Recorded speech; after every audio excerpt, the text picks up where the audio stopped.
Et si je te disais que l'éducation africaine est la meilleure au monde? Oui, tu as bien entendu. Parce que contrairement à ce qu'on veut nous faire croire, c'est une éducation qui est enracinée, forte et pleine de sens. Mais c'est vrai qu'elle a été transmise sans mise à jour et que dans un contexte où tout évolue à une vitesse folle, il est peut-être temps de la réajuster un petit peu. Mais on la renie pas, hein.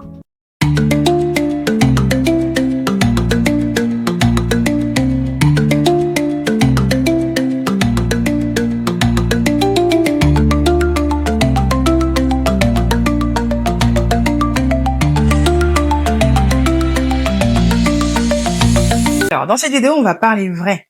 Donc, ce que l'éducation africaine a de meilleur, ce qu'il faut rééquilibrer et comment est-ce qu'on peut la réinventer pour nos enfants d'aujourd'hui. Et surtout, tu restes jusqu'à la fin parce que je vais partager avec toi un moment avec mes filles, un exemple concret de comment moi aussi j'essaye d'allier valeurs africaines et modernité. L'éducation africaine, c'est l'école de la vie. On nous apprend très tôt à respecter les aînés, à partager, à aider, à servir. On t'enseigne que tu n'es pas seul et que le collectif passe avant l'individu. On appelle toutes les grandes personnes tonton tata.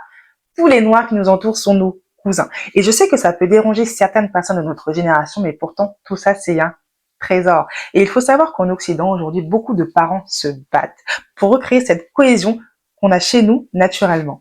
Nos parents n'avaient peut-être pas lu de livre sur la parentalité positive, mais ils savaient éduquer des enfants solides. Ils savaient te dire non, ils savaient poser des limites, ils savaient te préparer à affronter la dureté de ce monde réel. Et c'est pour ça que nous, les enfants africains, peu importe où on s'en va, on s'en sort toujours. Parce qu'on a cette résilience, cette force tranquille, cette capacité d'adaptation qu'on ne nous apprend pas dans les livres. Cette éducation a formé des médecins, des entrepreneurs, des ingénieurs, des artistes, des leaders, et souvent sans ressources, mais avec une volonté d'acier. Elle a fait de nous des personnes courageuses et déterminées qui savent se battre pour leurs rêves. Et ce n'est pas le fruit du hasard, c'est vraiment le fruit de la rigueur qu'on a reçue. Quand nos parents nous disaient « Je suis pas ton ami, hein.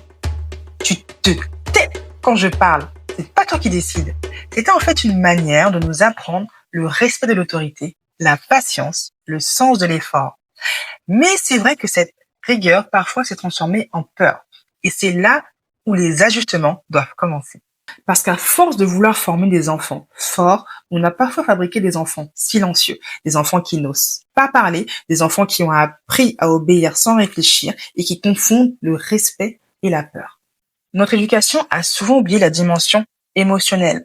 On nous a appris à bien nous tenir, mais pas forcément à nous comprendre. On nous a appris à être performants, mais pas à nous connaître. Et c'est ce déséquilibre qui crée aujourd'hui tant d'adultes déconnectés de leurs émotions, des adultes en quête de reconnaissance, de confiance, d'amour de soi. Mais imagine un instant. Imagine une éducation africaine moderne où la rigueur rencontre la bienveillance, où l'autorité coexiste avec l'écoute, où le respect n'exclut pas le dialogue. Non mais gars, ce serait une révolution silencieuse. Non mais c'est une révolution silencieuse. Réinventer notre éducation, ce n'est pas copier les autres, c'est mettre à jour notre logiciel. C'est dire oui, on garde nos valeurs de respect, de famille, de responsabilité, mais on y ajoute de la communication, de l'empathie et de l'intelligence émotionnelle.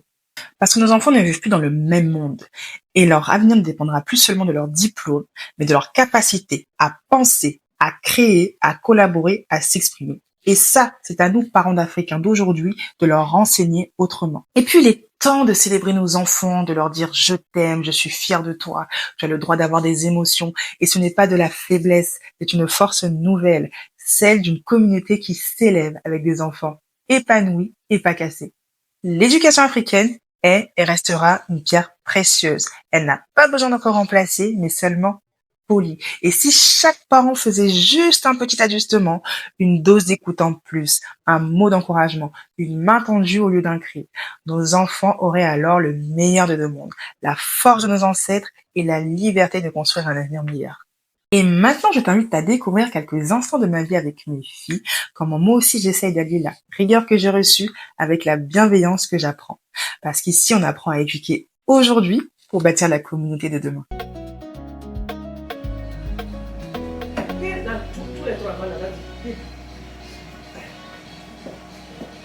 Avec les deux mains du coude.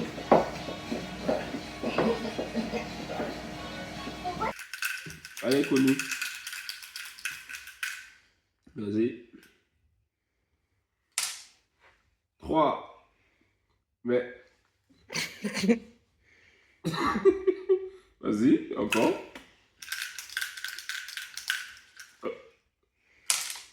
3 encore, voilà. Ça Nubi. Bah oui. Ça Nubi de jouer maintenant.